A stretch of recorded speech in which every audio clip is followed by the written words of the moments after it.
कसला विचार करतेस? आणि झोपली नाहीस अजून? झोप कसली येते ग? आजकाल असंच होतं. लाईट्स ऑफ केले ना तरी तासन तास जागीच असते मी. दिवसभर एवढी दगदग करतेस, केवढी मेहनत घेतेस, रात्री पटकन झोप यायला पाहिजे तुला. खरं तर अशी हरल्यासारखी का वागतेस? अशी का बोलतेस तू? गेल्या काही दिवसात केवढा बदल झालाय तुझ्यात. अगं तू चक्क त्या राजेश शिर्केंच्या विरोधात लढतेस आणि त्याचा परिणाम पाहिलास ना. विक्रमादित्य फोन करतो तुला पाय धरायला. मूर्ख आहे तो. मूर्खपेक्षा ना मला तो क्रेझी वाटतो. झपाटलेले असतात ना तसं.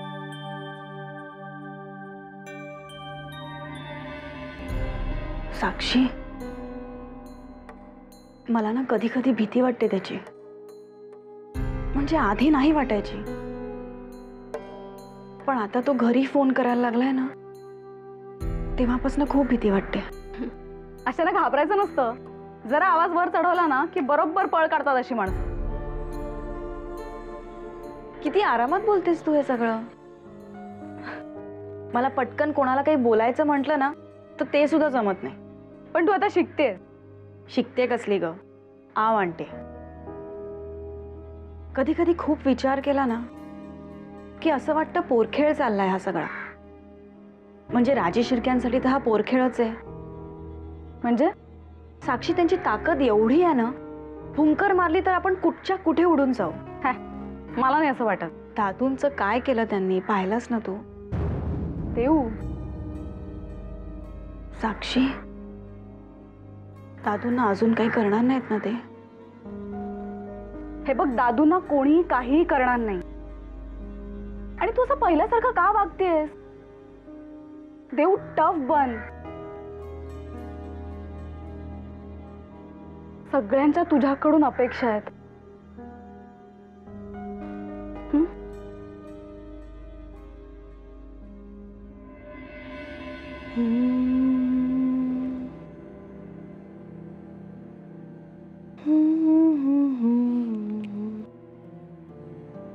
जगातली सगळी बाळं आतापर्यंत झोपी गेली असतील वहिनी. तुम्ही नाही झोपलात अजून भाऊजी? तुम्हाला असं अंगाई गुणगुणताना ऐकणं आमच्या नशिबात असेल म्हणून जागे आहोत असं समजा. पण वहिनी, खरंच तुम्हाला असं अंगाई गाताना ऐकलं ना, खूप बरं वाटलं. आमच्या लहानपणचे दिवस आठवले. साईमांची आठवण झाली. त्या त्यांचं दिवसभराचं सगळं काम आटोपून अगदी नेमानं आमच्यासाठी अंगाई गायला यायच्या. साईमा खरंच किती भाग्यवान आहेत. अंगाई म्हणण्याचं सुख त्यांनी भरभरून उपभोगलंय. आम्ही मात्र कम नशिबी होत. हे सुख आमच्या वाट्याला. आणि आता तर या सुखाची साधी स्वप्न बघताना सुद्धा अपयशाची भीती वाटते आम्हाला.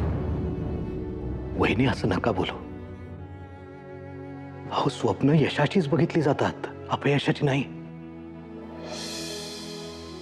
आणि सुख, या सुखाबद्दल बरं का रवींद्रनाथांनी आपल्या एका कवितेत खूप छान सांगितलंय. त्यांच्या कवितेत एक बाळ आपल्या आईला विचारतं, आई, मी नव्हतो म्हणजे जन्माला येण्याच्या आधी मी कुठे होतो?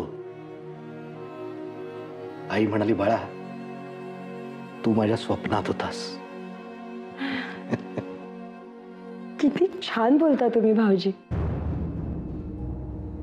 एखाद्याच्या दुःखावर हळुवारपणे फुंकर कशी मारायची हे इतकं छान कसं जमतं हो तुम्हाला? गम से हुआ है इस कदर रिश्ता गहरा, आंसू पी पी कर ही जिए जाते हैं. आपकी खुशी के ऐसे हैं कायल, आपकी मुस्कान में अपने अपने अश्क भी भुलाए जाते हैं.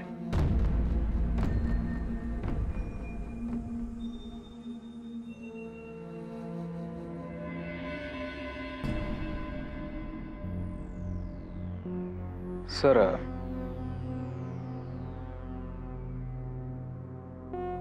मेडिकल सर्टिफिकेट्स आणि रजेचा अर्ज आहे.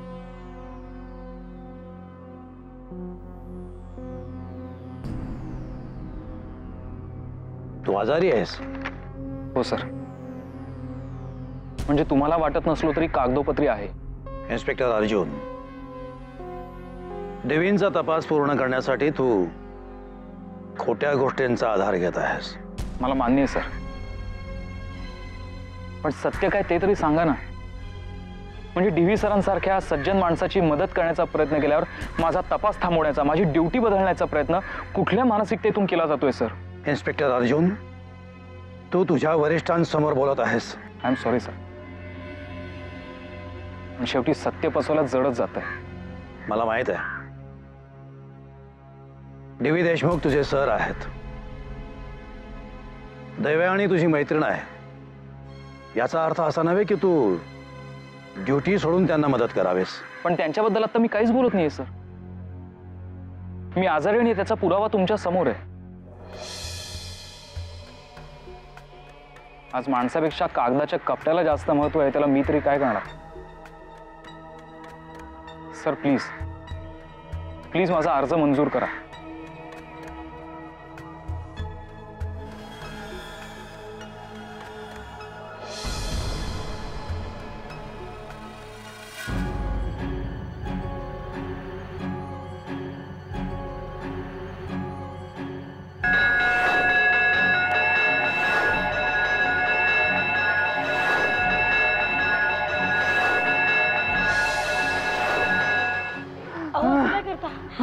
काय झालं?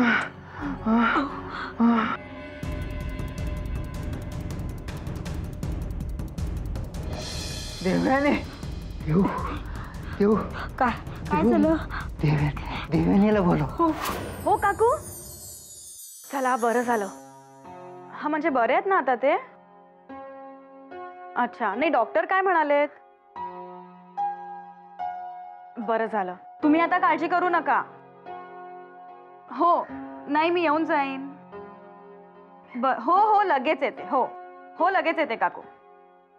काय ग, कुणाचा फोन? हरी काकांच्या बायकोचा. हो हरी काका शुद्धीवर आले. चला ते बरं झालं बाई, देवच पावला. टेन्शनच होतं नाही का ग? हो ना, हरी काकांचं काही बरं वाईट झालं असतं नाही. छे बाई, असं बोलू सुद्धा नकोस. हल्ली बोलाफुलाला गाठ पडायला काही वेळ लागतो का? बरं आई, हरी काकांना माझी खूप आठवण काढतायत, तर काकू म्हणाल्या की लगेचच त्यांना भेटायला येईल. मी पटकन जाऊन येते. आता लगेच? हो लगेच जाऊन येते. मी येईन पटकन. 2 घास खाऊन जा ना. नको आई, असू दे ना, आल्यावर खाते. मी येते आई, लगेच येईन. हा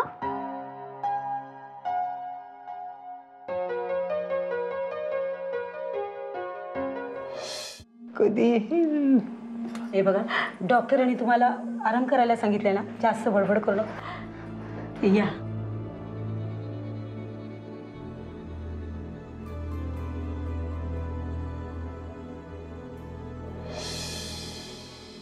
हरी काका, तुम्हाला जाग आली नसते ना तर मी स्वतःला कधीच माफ करू शकले नसते. नव्हते कुशल. मला तुम्हाला काहीतरी सांगायचं होत. मी त्या दिवशी पाण्याचं नळ सोडायला वर गेलो तेव्हा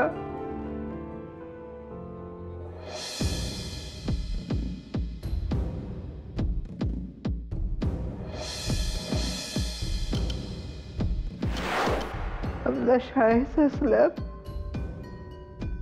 कोसळला नाही, तो पाडला, पोट घडवून पाडला.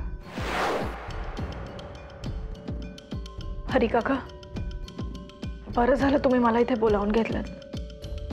दादूंना जेलमधून बाहेर काढण्यासाठी तुमची ही माहिती खूप उपयोगी पडेल. आपली ही लढाई व्यर्थ जाणार नाही, मी वचन देते तुम्हाला. मी येते.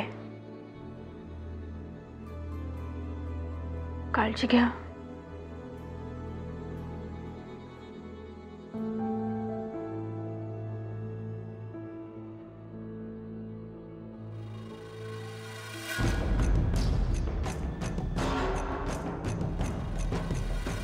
अर्जुन, अर्जुन मी देवयानी बोलते. अर्जुन मला तुला ताबडतोब भेटायचं आहे. काही विशेष? हो अर्जुन, गुड न्यूज आहे. असं समज की दादूंना निर्दोष सिद्ध करण्यासाठी आपल्याला पुरावा सापडलाय. अगं पण काय झालंय ते तरी सांग ना. हे बघ अर्जुन, मी तुला हे सगळ्यांना फोनवर नाही सांगू शकणार, म्हणूनच म्हणते की तू मला लगेच भेट. ठीक आहे, हे मी आत्ताच्या आत्ता निघतो. पण मला सांग, तू आहेस कुठे? मी हॉस्पिटलच्या जवळ एक PCO आहे, तिथेच आहे मी.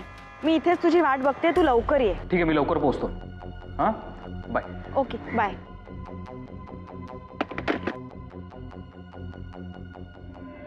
आम्ही सांगितलेल्या कामाचं काय झालं? मालक, माफ करा. तुम्ही सांगितलं होतं तिथे पोहोचलो, पण गाईच्या ऐवजी म्हशीचं दूध आणलं. खबरदार, कोणी जर माझ्या समोर हसलं तर. चुकलं बंधूताई. पण आता मी बनवतही नाही काय रणवीर राजेवर. बॉलच्या कामाचं काय झालं? अरे ती सिमेंट वाळू समजा आलंय. फक्त 4 ट्रक खडी याची बाकी राहिली आहे. ती आली की 4 दिवसात मॉल बांधून दाखवतो. आता हा खेळ पुरे झाला. तुमच्याकडून काय चुकलं तर याचा परिणाम सगळ्यांना भोगावे लागतील. अगं पुटकी राणी,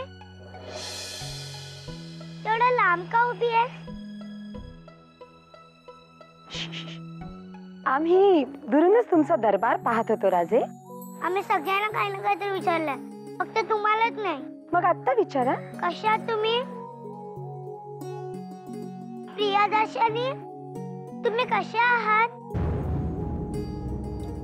आम्हाला उत्तर कळायलाच हवं. रणवीर राजे, इतकी वर्ष झाली आपल्या लग्नाला, पण पहिल्यांदा तुम्ही आपुलकीनं असा प्रश्न विचारला म्हणून मन भरून आलं. हे अश्रू नाहीयेत, आनंद अश्रू आहेत. पण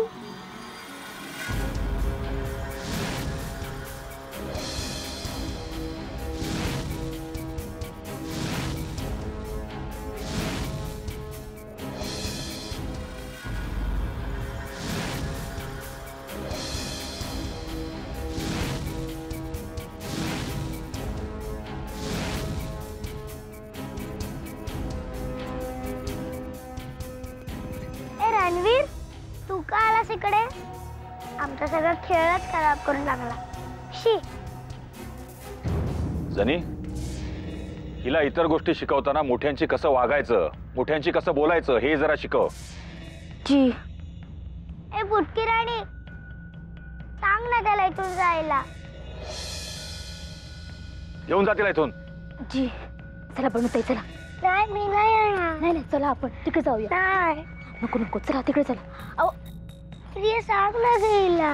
बनवता येईल, चला चला. नाही.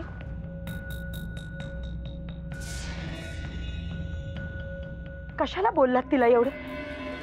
लहान आहे ना ती अजून, एवढी समज नाहीये तिला.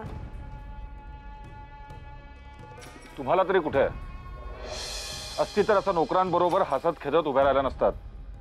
एवढी वर्ष झाली आपल्या लग्नाला, अजून तुम्हाला राजे शिर्के घराण्याच्या मर्यादाचं भान नाहीये. आम्हाला आमच्या मर्यादांचं चांगलं भान आहे, म्हणून आजही गप्प होता मी. आम्हाला तत्वज्ञान शिकवू नका. यापुढे महालातला हा पोरकटपणा बंद झाला पाहिजे. का? आपल्याला आपलं मूल असतं तर त्याच्याशी तुम्ही असेच वागला असता.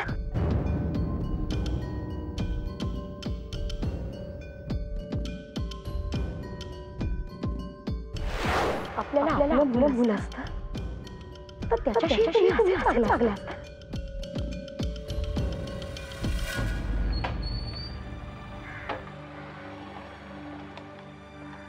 देऊ?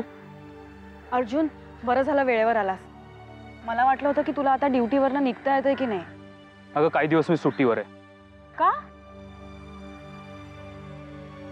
तेव्हा DV सरांसाठी तपास चालू असताना ही वर्दी जास्तच आडवी येऊ लागली, म्हणून ठरवलं काही दिवस या वर्दीलाच सुट्टी देऊया. हे पण बरं ते जाऊ दे. मला सांग, तू एवढ्या घाईघाईत का बोलवलंयस? आपल्या तपासाची दिशा मिळाली असं समज. म्हणजे? हरिकाका शुद्धीवर आलेत. हरिकाका? हरिकाका म्हणजे शाळेची शिपाई, पण दादूंवर त्यांची खूप भक्ती आहे. ह्या अपघातात त्यांनाही लागलं होतं, ते बेशुद्ध होते. पण आता ते शुद्धीवर आले आणि त्या दिवशी नेमकं काय काय घडलं हे ते मला सांगत होते. काय काय सांगितलं त्यांनी? त्या दिवशी ते वर टेरेसवर गेले होते.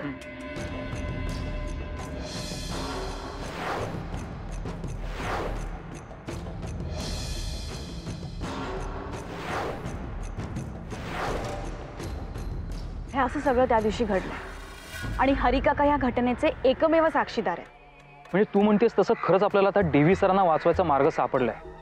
हे बघ, पण आता आपल्याला जास्त सावधगिरी बाळगायला हवी. बरं मला सांग, हरिकाकांनी सांगितलेलं तुझ्या व्यतिरिक्त आणि कुणाला माहित नाहीये ना? नाही, आणि मी त्यांना हेही सांगितलंय की कुणाला सांगू नका. गुड. हे बघ, त्या हॉस्पिटलमध्ये हरिकाकांचं राहणं आता जास्त धोकादायक आहे.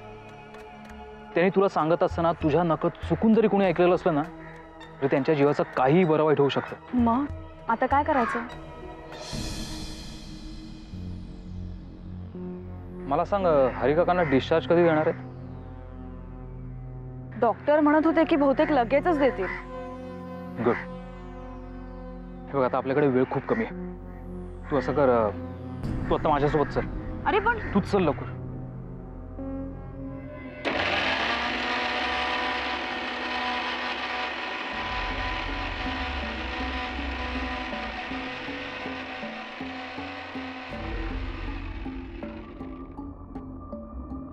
काकू मी चटणी करते ना.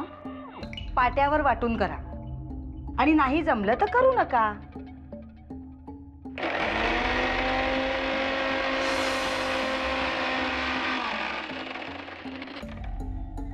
काय प्रॉब्लेम आहे? या महिन्याचं इलेक्ट्रिक बिल जास्त नाही आहे, नेहमीपेक्षा कमी आहे. निर्लज्जम सदा सुखी. स्वतःच्या खिशाला चाट पडत नाही ना. काकू काकू काय? काकू काय? 24 तास घरामध्ये मिक्सर, गिझर, फॅन वापरायचं. वर डोळे फिरवणारी बिल आली की जास्त नाहीये असं म्हणायचं तोंड वर करून. तू उगाच कशाला तिच्यावर डाफरतेस? ती एकटी वापरते का सगळ्या गोष्टी? नाही, आणखीन 2 माणसं आहेत घरात. अभिलाषा, नसते मुद्दे उकरून काढू नकोस. नसते मुद्दे? तुम्हाला ना काही कळतच नाही. अहो, सगळेजण नोकऱ्या सोडून घरात बसलेत. का? ते शाळेच्या हितासाठी भांडतायत म्हणे. त्यांनी घर नाही चालत. तुमच्या एकट्याच्या पगारावर भागणार आहे का? त्याची काळजी तू करू नकोस. तुम्हाला बोलायला काय जाते? त्याची काळजी तू करू नकोस. हे बघा, एकतर खर्च निम्मे निम्मे करा, नाहीतर त्यांचा खर्च त्यांना करू दे. अभिलाषा, सगळी परिस्थिती माहीत असताना सुद्धा तू असं कसं बोलू शकतेस? मी बोलते तेच बरोबर आहे. एकतर खर्च वाटला जाईल, नाहीतर घराची वाटणी करा. काय? काकू, तुझ्या फालतू धमक्यांना घरात कोणीही घाबरत नाही. घरातलं वातावरण मात्र दूषित होतं. कमीत कमी खर्च करण्याचा प्रयत्न आम्ही करतच असतो. आणि हो, तासनतास हेअर ड्रायरने तू आणि श्रावणीचे केस वाळवत असताना ते आधी बंद कर. साक्षी, साक्षी, जीभ खूप लांब होत चालली हिची. ती काही चुकीचं बोललेली नाहीये. तू मात्र तुझ्या अशा बोलण्यानी एक दिवस या घराची वाटणी करायला लावणार हे नक्कीच.